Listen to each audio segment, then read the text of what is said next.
क्या आपको अकेलेपन से डर लगता है? मुझे लगता था, पर पिछले हफ्ते एक ऑफिशियल ट्रिप पर नोएडा की भागदौड़ से हजारों मील दूर मेरी ये सोच बदल गई। मैंने जाना कि अकेले होना और तन्हा होना दोनों अलग अलग बातें हैं। अकेले होना एक मौका है स्वयं को स्वयं से मिलवाने का।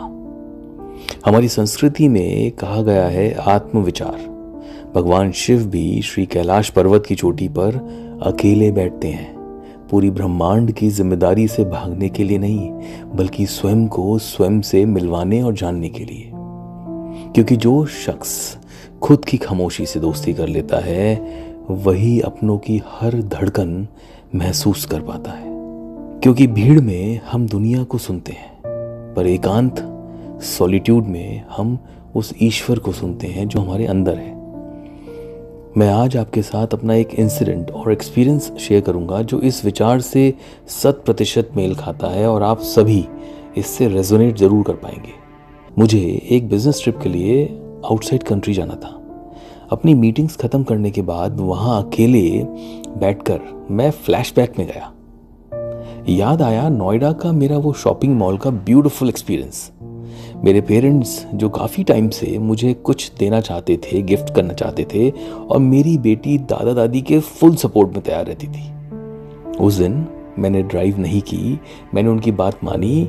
मैं गार्डियन ऑफ द फैमिली बनने की जिद छोड़कर पेरेंट्स का बच्चा बनकर उनके साथ शॉपिंग पे गया। मैंने स्टीयरिंग व्हील भी पापा को दे दिया। उस दिन नोएडा की सड़कों पर गाड़ी पापा चला रहे थे और मेरी जिंदगी का सुकून मेरी मम्मी के बातों में था। नोएडा के उस मॉल में मैं अपने माता पिता की बातें सुनने और अपनी बेटी का बेस्ट फ्रेंड बनने में इतना बिजी था कि शॉपिंग के टाइम पे मैं प्राइस टैग चेक करना ही भूल गया। बहुत अजीब था। वो डिसिप्लिन, वो बजट कॉन्शियसनेस सब धुंधला पड़ गया। बिलिंग काउंटर पर जब पेरेंट्स ने बिल पे किया, तब एहसास हुआ कि मैंने बिना देखे ही शायद कुछ ज़्यादा महंगा खरीद लिया था। मैंने कोशिश की, पर पेरेंट्स को तो वही दिलाना था जिस पर मैंने हाथ रख दिया।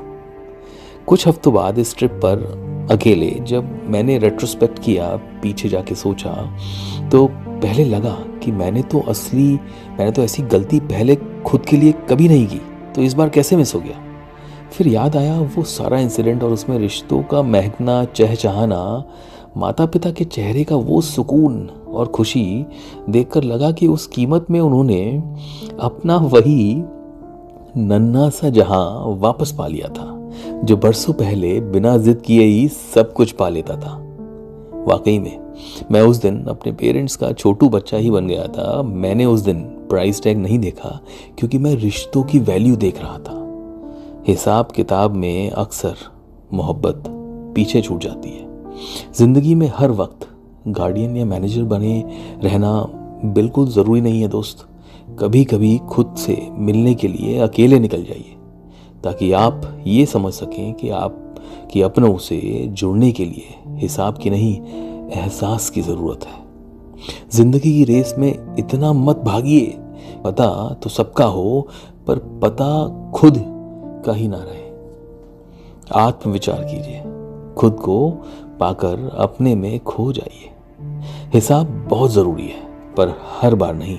कभी कभी बजट से ज़्यादा रिश्तों पे, सोशल बॉन्ड्स पर निवेश कीजिए। समझदारी सिर्फ पैसा बचाने में नहीं, बल्कि सही वक्त पर मैनेजर से एक बच्चा बन जाने में भी है। Thank you. मुझे उम्मीद है आपको ये वीडियो, मेरा एक्सपीरियंस पसंद आया होगा। अगर आपको अच्छा लगा है तो प्लीज़ इसे शेयर कीजिए और मेरे चैनल को सब्सक्राइब करते रहिए, जैसे आप सपोर्ट करते हैं मुझे। Thank you very much for your support.